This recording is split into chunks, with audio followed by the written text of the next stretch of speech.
I was driving to my daughter-in-law Rachel's house for our monthly family dinner when I saw something that made my heart skip a beat.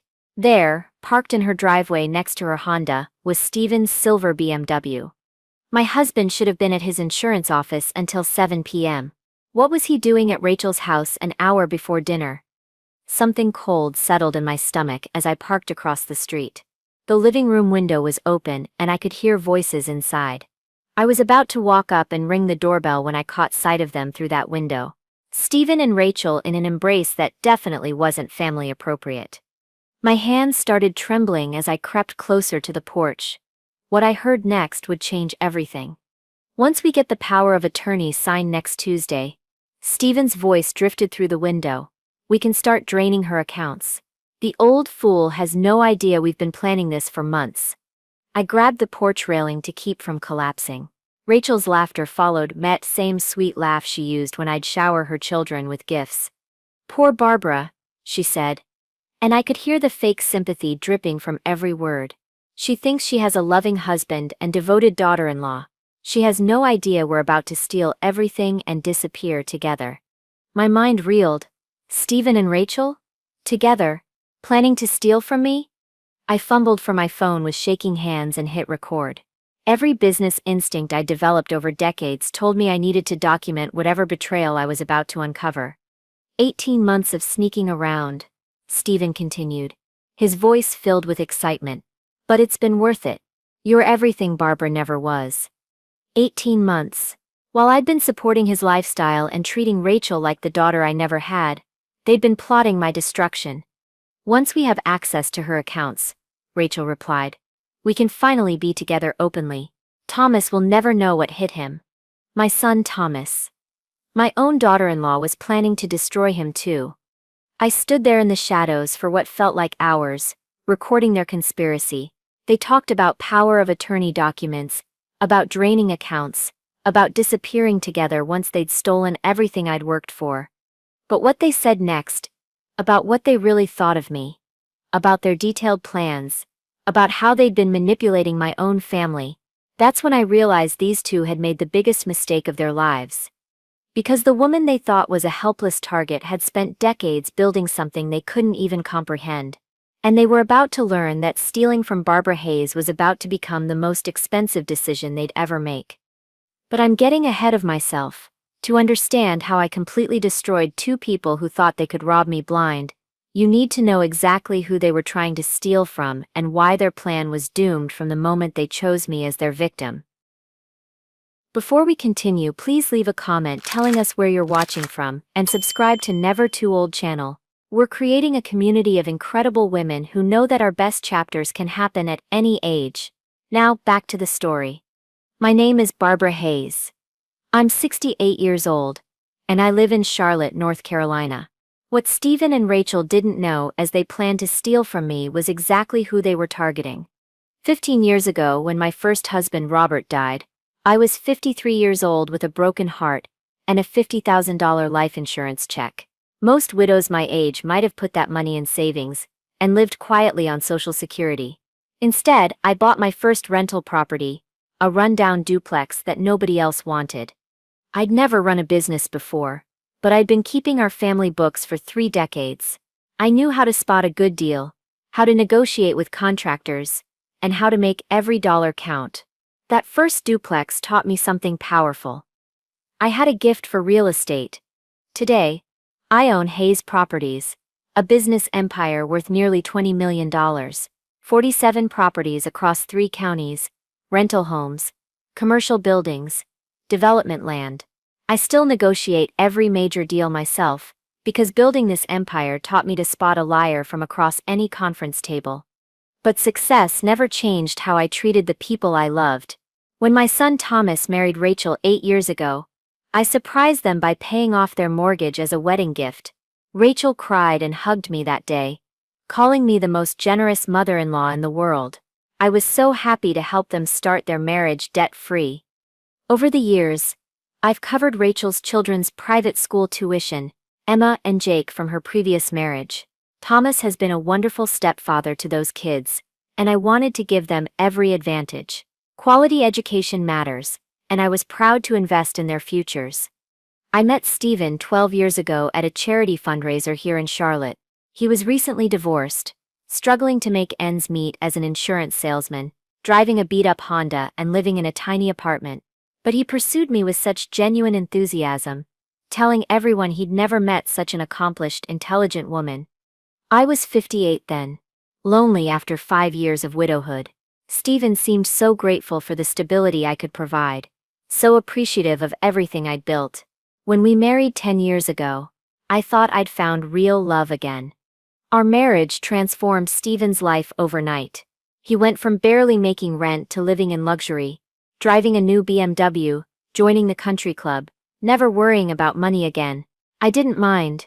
I had more wealth than I could spend in a lifetime, and seeing him happy made me happy. Steven knew about my business success, of course. He'd seen the property deeds, knew about the rental income, understood I was financially comfortable. But like most people, he only saw the surface of what I'd built. The office building where Hayes Properties operates. The dozen rental units everyone knew about. The obvious signs of success. What he didn't know, what nobody knew except my accountant and attorney, was the true scope of my empire. The offshore accounts I'd established for tax purposes.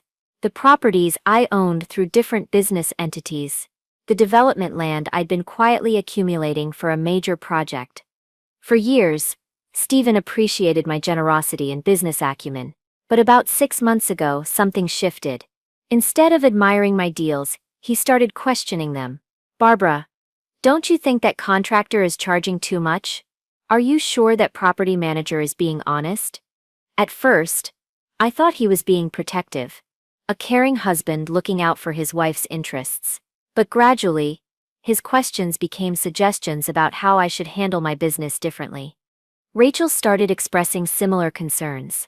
"Mom," she'd say, "my ami." She always called me Mom. "Wealthy women like you can be targets. Maybe Steven should have more involvement in screening your business dealings." They began having conversations about my finances without including me. When I'd walk into a room, they'd stop talking and change the subject. I started wondering if I was becoming too trusting, if my judgment was slipping with age. Steven started telling people I was too generous for my own good, and that he needed to watch out for me. He'd intercept calls from contractors and property managers, claiming he was protecting me from potential fraud. The woman who'd built a multi-million-dollar empire from nothing started second-guessing her own business instincts, because the people closest to her were systematically undermining her confidence. What I discovered on Rachel's porch that night wasn't just a betrayal, it was the revelation that two people I'd trusted completely had been orchestrating a campaign to make me doubt myself so they could steal everything I'd worked for. But they'd made one critical mistake.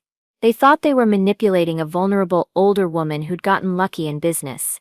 They had no idea they were targeting someone who'd spent decades outmaneuvering people who underestimated her intelligence. And that mistake was about to cost them everything. Steven's protective facade became more calculated with each passing week. He started intercepting calls from my contractors and property managers, telling them he was screening potential fraud on behalf of my wife. When I confronted him about it, he'd put on this concerned expression and say, "Barbara, you're too trusting. These people see a successful older woman and think easy target." He began making worried comments to our neighbors here in Charlotte. "You know how generous Barbara is," he'd tell them over the fence. "I just worry about people who might take advantage of her good nature." I started noticing how people looked at me differently after these conversations, with pity instead of the respect I'd earned building my business. Important papers began disappearing from my home office, only to turn up in Steven's desk drawer. When I asked why he'd moved them, he'd say, "I was just securing them, honey. Identity theft is a real problem for people with assets like yours." He made it sound like protection, but it felt like he was taking control of my life piece by piece. Meanwhile, Rachel launched her own campaign with surgical precision. She started working on Thomas, planting seeds of doubt about my business judgment. "Your mother is incredibly successful," she'd tell him, "but wealthy older women are common targets for financial predators. Maybe we should suggest she have more family oversight of major decisions." The questions Rachel asked me became increasingly detailed and specific. "Mom, How do you keep track of all these properties? Do you have someone helping you with the legal paperwork? I thought she was genuinely interested in learning about real estate investing. I had no idea she was cataloging every asset she could identify. She'd casually drop suggestions about estate planning during our family dinners. Mom, what would happen to your business if something happened to you? Maybe Steven should have power of attorney so he can protect your assets if you ever need help. The way she said it made it sound like loving concern for my future security. What I didn't realize was how effectively they were isolating me from my own professional network. My property managers started getting calls from Steven asking about protecting Barbara from potential fraud. They'd call me confused, asking if I was having problems or if someone was taking advantage of me. My longtime contractor, Bill Martinez, pulled me aside after one of these incidents. "Mrs. Hayes," he said, "your husband called asking if I was being honest in my billing. In 15 years of working together, have I ever given you reason to doubt my integrity?" I was mortified. Steven was systematically undermining relationships I'd built over decades. Friends in my business circle began expressing concern. "Steven seems so worried about you," they'd say. "He thinks you might be too trusting with your money."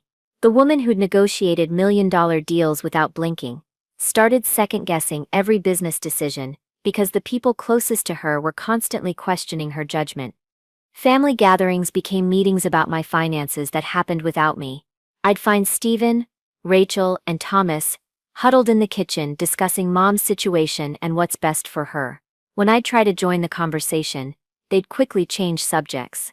"Oh, we were just talking about the weather," Rachel would say, with that sweet smile. The warning signs I missed were growing more obvious by the week. Steven's casino trips became a regular routine. Twice-weekly visits that he claimed were just stress relief. When I asked about the frequency, he'd brush it off. "It's just a few hundred here and there, honey. Everyone needs a hobby." Credit card statements showed charges I couldn't identify. 3,000 to 5,000 monthly for things that made no sense. When I questioned Steven about them, he'd wave me off. "Just business expenses and household stuff, Barbara. Don't worry your pretty head about it." That phrase should have been a red flag. But I was so worn down by months of having my judgment questioned. Rachel's interest in my asset structures became almost academic in its thoroughness. "How do you decide which properties to put in different business entities? Do you have accounts in different banks for security purposes?" She presented these questions as a daughter-in-law wanting to learn from a successful businesswoman. Thomas started echoing their concerns, which hurt the most. "Mom, maybe you should have someone help you double-check major financial decisions. Rachel says successful older women often get targeted by scammers." My own son was suggesting I couldn't handle the business I'd built from nothing. The most insidious part was how they made me complicit in doubting myself. Steven would review contracts I'd negotiated and point out clauses that seemed questionable. Rachel would express worry about property managers who'd worked with me for years. They created an atmosphere where every decision I made was scrutinized and second-guessed. I began keeping my business dealings more private, not because I was hiding anything, but because I was tired of having every choice questioned by people who'd never built anything themselves. The confident woman who transformed a $50,000 insurance payout into a multi-million-dollar empire was starting to wonder if maybe she was losing her edge. What I didn't understand was that every expression of concern, every offer to help, every suggestion about protection was part of a carefully orchestrated plan. They were systematically breaking down my confidence, so I'd willingly hand over legal control of everything I'd worked decades to build. But they made one crucial miscalculation in their manipulation campaign. They assumed I was just a lucky widow who'd stumbled into success. They had no idea they were undermining a woman who'd spent 40 years learning to recognize when someone was trying to take advantage of her. And that expertise was about to serve me in ways they never could have imagined. Back home in my kitchen, I played the recording through my laptop speakers. What I heard in the 47 minutes of audio made me realize their betrayal went deeper than I'd imagined. "Thomas has been our biggest asset." Rachel's voice came through clearly. "When I suggested the power of attorney idea 3 weeks ago, he thought it was his own brilliant solution. He's been pushing Barbara harder than we ever could." My heart sank. Thomas hadn't just been manipulated, He'd been actively working against me, believing he was helping. The timing couldn't be more perfect. Stephen continued. I checked her calendar. She has that property inspection in Raleigh next Wednesday. Once I have the documents signed Tuesday, I can start transfers Wednesday morning while she's 2 hours away. By the time she gets back, the first $1 million will already be moved. They'd been studying my schedule, planning around my business trips. Every detail of my life had been weaponized against me. What about her attorney? Rachel asked. James Crawford handles all her legal work. Already handled, Stephen replied with smugness in his voice.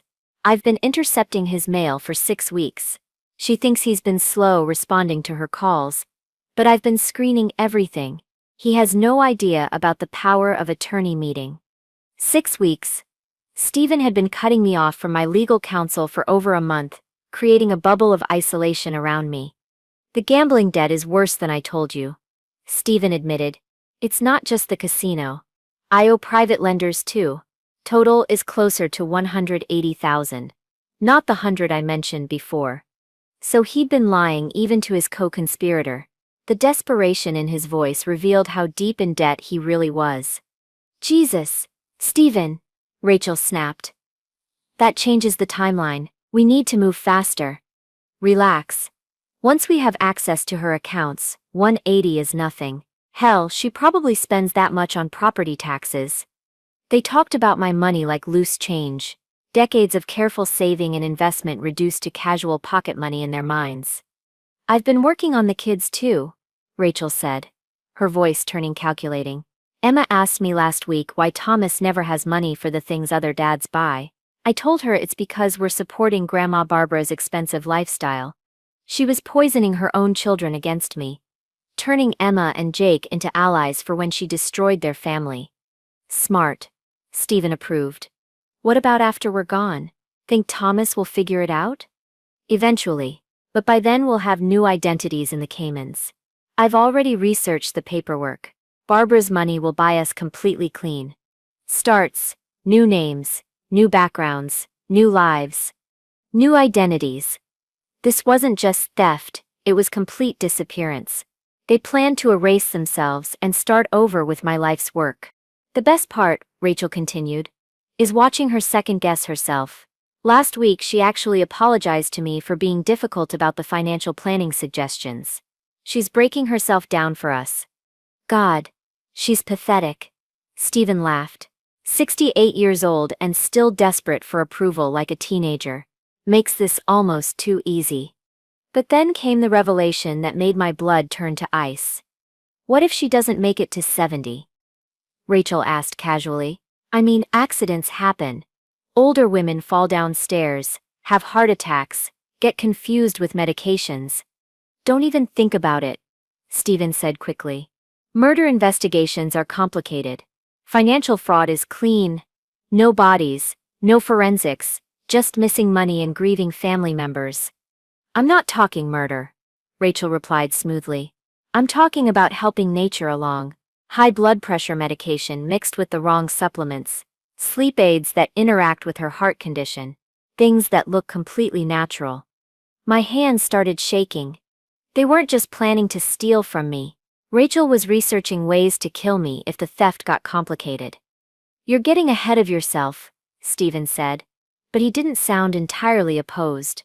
Let's see how Tuesday goes first. Fine.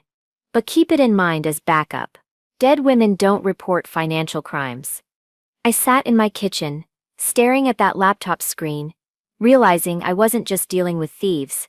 Rachel had crossed into something much darker. She was prepared to murder me if their original plan hit obstacles. The recording revealed financial crime timelines, manipulation strategies, and isolation tactics. But buried in those 47 minutes was also evidence of conspiracy to commit murder. They thought they were stealing from a lonely widow. They had no idea they'd just confessed to planned homicide on a device that would send them both to prison for life. I spent the next hour transcribing every word of that recording. Not just the theft confession. Every detail about medication tampering, identity changes, and murder contingencies. When I finished, I had documentation of crimes that went far beyond financial fraud. At 11 p.m., I called my attorney James Crawford's emergency line. James, Stephen has been intercepting your mail and calls for 6 weeks. We need to meet tomorrow before he realizes you've heard from me directly. Barbara, what are you talking about? I have evidence of elder abuse, conspiracy to commit fraud, theft, and conspiracy to commit murder. I need you to listen to something. I played 30 seconds of the recording. Just enough for James to understand the scope. The silence on his end lasted 20 seconds. My office, 7 a.m. Don't tell anyone about this call. Next, I contacted Maria Santos, my accountant. Maria, I need a complete audit of every account Stephen has accessed in the past 6 months. Also, research how medications can be weaponized to look like natural causes. Barbara, are you in immediate physical danger? Potentially. That's why we need to move fast. My third call was to Detective Patricia Wells. Detective, I have recorded evidence of planned elder financial abuse and conspiracy to commit murder. How quickly can we set up prosecution? Murder conspiracy changes everything. Can you get to a safe location tonight? I'm staying here. Running would alert them. But I need this resolved before Tuesday. By midnight, I had emergency meetings scheduled with my entire legal team, but I also made one more call to my son Thomas. Mom? It's late. Is everything okay? Thomas, I need you to come over right now. Don't tell Rachel.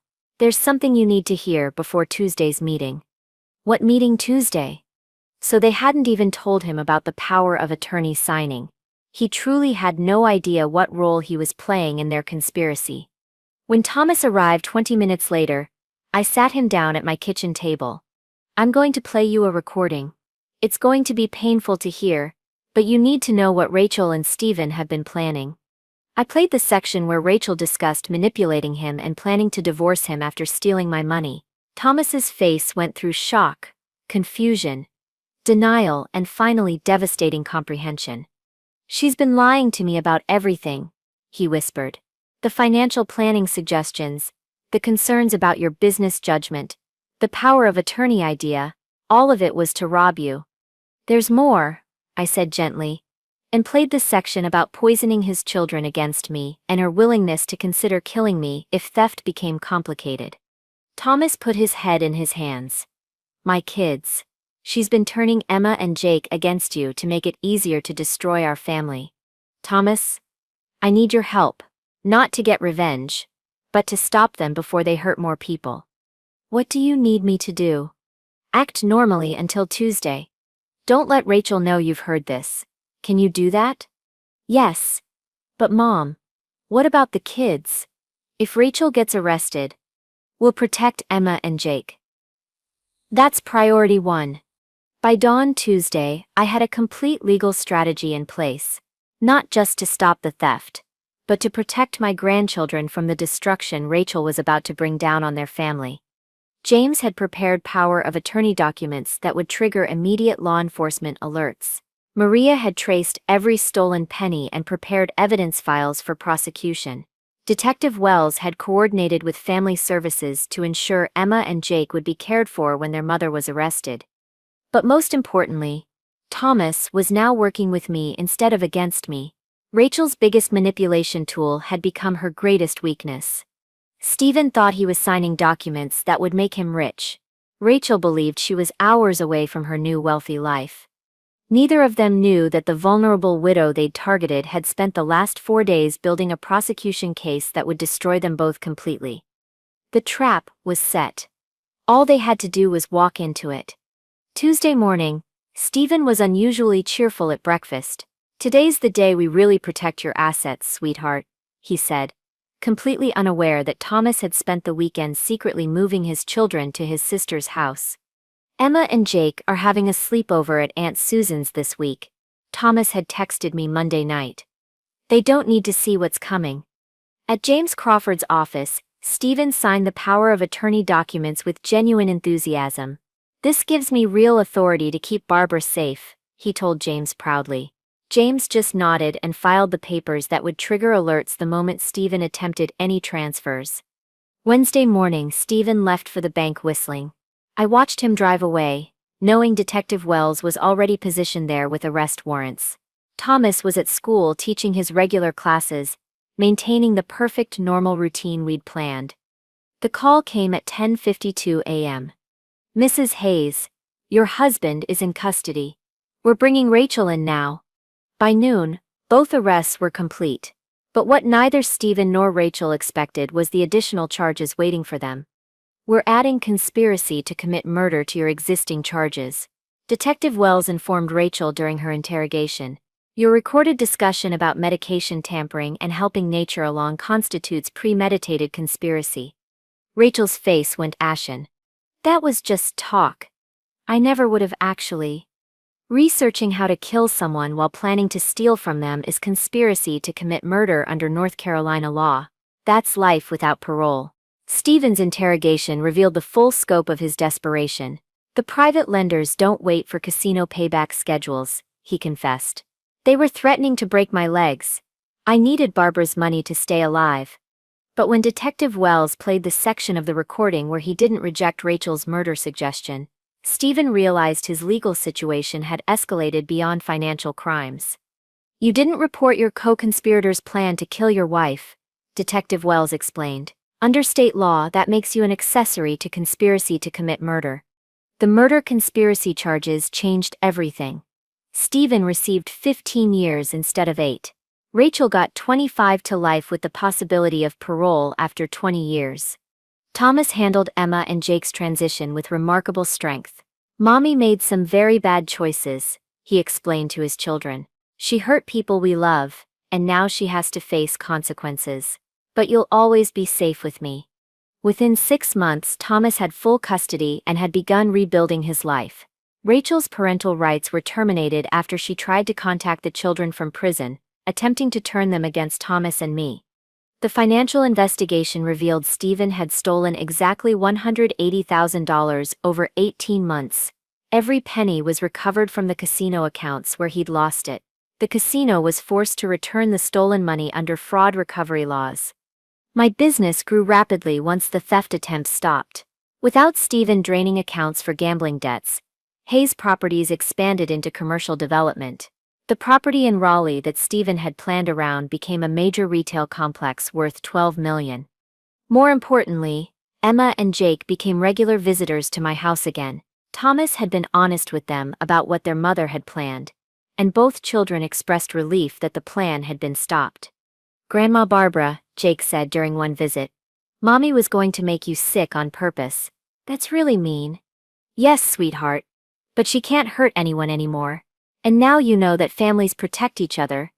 They don't hurt each other for money." Thomas eventually started dating again. A fellow teacher named Linda, who embraced Emma and Jake completely. When they married 2 years later, the children had the stable family they deserved. At the wedding, Emma asked me, "Grandma Barbara, do you think Mommy will ever say sorry for what she did?" "I don't know, sweetheart. But what matters is that you understand the difference between people who love you and people who use you. Your daddy and Linda love you. I love you. That's what real family looks like." Rachel never did apologize. Her letters from prison alternated between blaming me for destroying her life and begging for money for commissary purchases. I donated her letters, unopened, to a domestic violence organization that uses them to teach about financial abuse patterns. Stephen died in prison 4 years into his sentence. A heart attack brought on by the stress of constantly looking over his shoulder for the illegal bookmakers he'd stiffed. I felt nothing when Thomas told me the news. Today, at 71, I run a national organization that's helped recover over $40 million in stolen assets for elder abuse victims. Emma is 17 and plans to study law.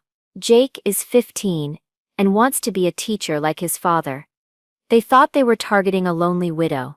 Instead, they discovered what happens when you threaten someone who has the intelligence to outmaneuver you, the resources to destroy you, and the courage to protect others from the same fate. They thought my age made me fragile. Instead, it made me formidable. And the best part? I'm just getting started. So, that's my story. I'd love to hear what you think. Do you believe Stephen and Rachel got what they deserved? Or should I have handled their betrayal differently? Let me know in the comments, And subscribe if you want to hear more stories like mine.